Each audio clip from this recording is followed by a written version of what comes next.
سلام. شاید شما هم ویدیوی داد و فریاد این جوان را دیده باشد که بعداً معلوم شد خبرنگار است و او را از مرکز دوشنبه برداشته به ارتش بردند.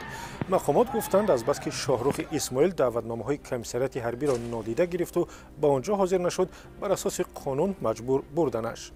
بحث زیاده که این هفته در وبسایت رادیو آزادی ادامه داشت درباره همین جوان و ابلاغ و یا جلب اجباری به ارتش تاجیکستان بود.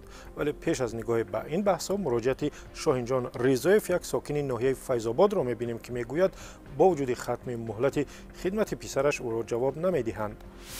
часте ки фарзандои мо хизмат кардан, адои хизмат кардан, хизматшон буд шуд. Дар чӣ асос ба ҳар баҳона ҷавоб наметиҳанд шун? Ино киян худшун? фармони президент ку биромад аз рӯзи 23 март ё 25 март биромад фармон ки солдатое ки адои хизмат кардан ҷавоб дода шаванд. як моҳ аз фармони президент гузашт, то ҳозир ҷавобшон наметиҳанд.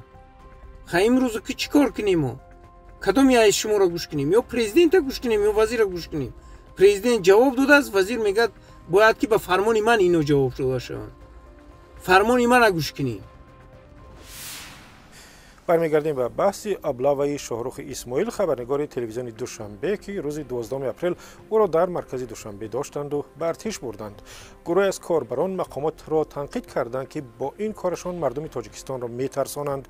قسمت دیگر گفتند مقامات انتظامی با شاهرخ درست رفتار کردند. از شرح یک کاربر از گروه اول آغاز میکنیم که خود را در وبسایت ما حقیقتگوی معرفی کرده و از مقامات چنین پرسیده است: واقعاً به فکر شما همین کارتان درست است؟ میبخشید حیوان با فرزندش این کار را نمی کند. با این کارهای بی‌معنیتان خشم مردم را می‌آورید.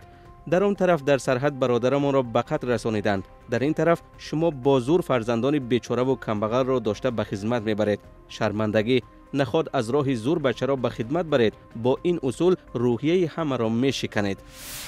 کاربر دیگری هم سوال کرده است که آیا فرزندان مقامات بلندپایه تاجیکستان هم از کمیسریت نظامی دعوتنامه می گرفته باشند یا نه، یا در واقع فرزندان بلند مقام ها هم مثل بچه های مردم عادی به ارتش می روند؟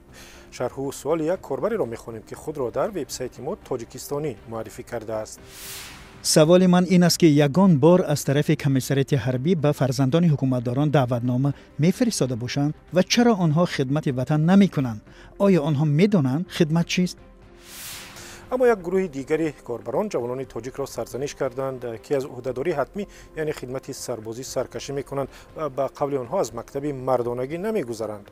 یکی از این کاربران که خود را کریم معرفی کرده است در وبسایت رادیو آزادی چنین نوشته است: خیر روید خدمت کنید آخر، هیچ گم ندارد. باور کنید حاضر خدمت خیلی بهتر شده است.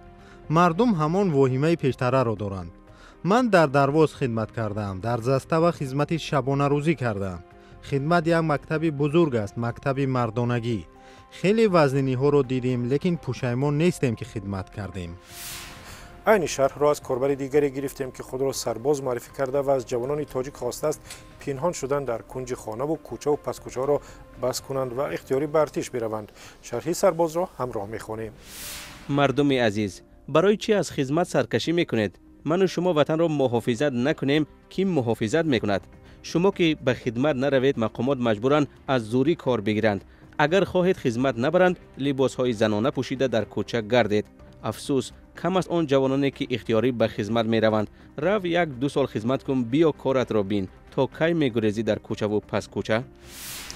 بسیاری ها رعایت نشدن آیین‌نامه حربی و بدرفتاری با سربازان تاجیک و گاه‌ها معیوب شدن آنها در واحدهای نظامی را سبب اصلی سرپیچی از خدمت خوانده و گفتند اگر رفتار با سربازان درست باشد جوانان خودشان اختیاری به ارتش می روند.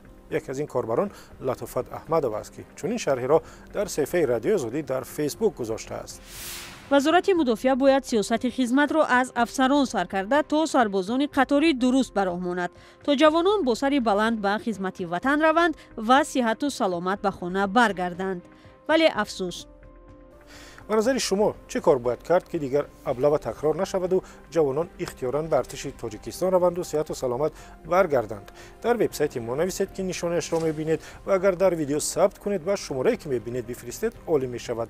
وایبر، تلگرام و واتساپ دارد. آزادی آنلاین به پایان رسید. تا دیدار در برنامه‌های دیگر.